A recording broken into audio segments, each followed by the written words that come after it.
छत्तीसगढ़ विधानसभा के मानसून सत्र का तीसरा दिन भी हंगामेदार रहा। गुरुवार को प्रश्नकाल से ही विपक्ष ने आक्रामक तेवर दिखाया और वहीं खाद्यान्न योजना में गड़बड़ी करने के अफसरों पर कार्रवाई नहीं किए जाने को लेकर भी बीजेपी विधायकों ने सदन में वॉकआउट कर दिया।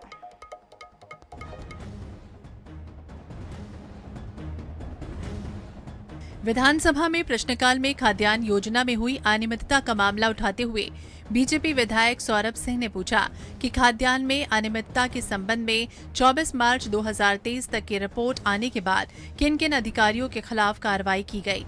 इस पर खाद्य मंत्री अमरजीत भगत ने जवाब देते हुए कहा कि कार्रवाई का आश्वासन दिया गया था, लेकिन हाईकोर्ट में 34 याचिकाएं दायर हुई।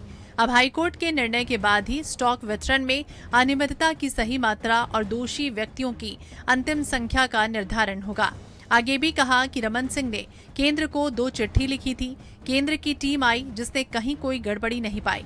इधर बीजेपी विधायक सौरभ सिंह, धर्मलाल कौशिक और नेता प्रतिपक्ष नारायण चंदेल ने कहा कि 5,000 करोड़ का ये घोटाला है।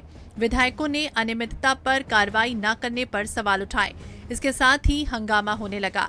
पक्ष विपक्ष के बीच जमकर नारेबाजी भी हुई। फिर मंत्री के जवाब से असंतुष्ट होकर विपक्ष के सदस्यों ने सदन से वॉकआउट कर दिया।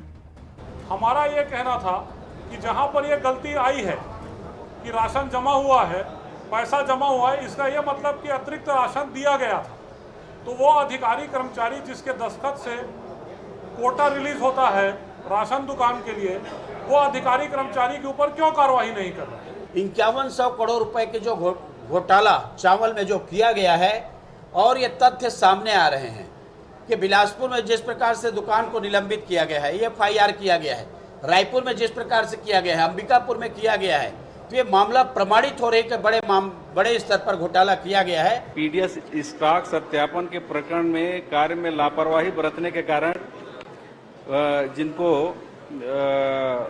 सस्पेंड किया गया है उनका भी नाम दिया हुआ है और किनको रीएस्टेट किया गया है, किनको नहीं किया गया है। आप परिपत्र देखेंगे तो जनवरी 2020 से जून 2023 तक जिन खाद्य निरीक्षक एवं उच्च पदाधिकारियों को निलंबित किया गया है उनका लिस्ट लगा हुआ है। खाद्यान्न योजना में गड़बड़ी का ये मामला पूर्व सीएम डॉक्टर रमन सिंह ने पिछले सत्र में उठाया था। आज उनकी गैर मौजूदगी में बीजेपी विधायक सौरभ सिंह ने ये प्रश्न किया, तब भी सदन में हंगामा हुआ। आज भी हंगामा और वॉकआउट हुआ, लेकिन अदालती कार्रवाई के चलते लगता नहीं है कि इस मामले में जल्द ही कोई कार्रवाई हो सकेगी। INS 24/7 के लिए रायपुर से स्वप्निल गौरखेड़े की रिपोर्ट। छत्तीसगढ़ विधानसभा के मानसून सत्र के तीसरे दिन सदन में आई लव यू की गूंज सुनाई थी।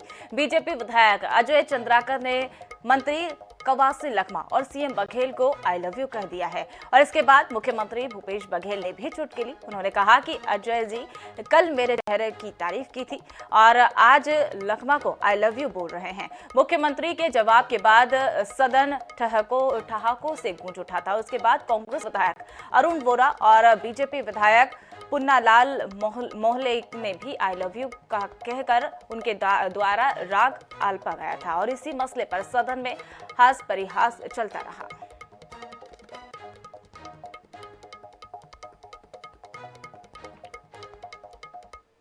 सौरभ सिंह जी, मैं समझ गया ना, मैं उसको कहता हूँ। मुख्यमंत्री जी कहने के बाद हम उत्तेजित नहीं, उत्तेजित होते हैं। उनको आई लव यू बोले, क्या बोलते हैं लखमा जी, अध्यक्ष जी, मुख्यमंत्री जी को भी अध्यक्ष जी आई लव यू कर। अध्यक्ष जी नहीं, आपने क्लियर नहीं किया कि आपने लखमा जी को किया कि लखमा जी के विभाग को आई लव यू बोला। लखमा जी को किया, मुख्यमंत्री जी को आई लव यू बोला। अध्यक्ष महोदय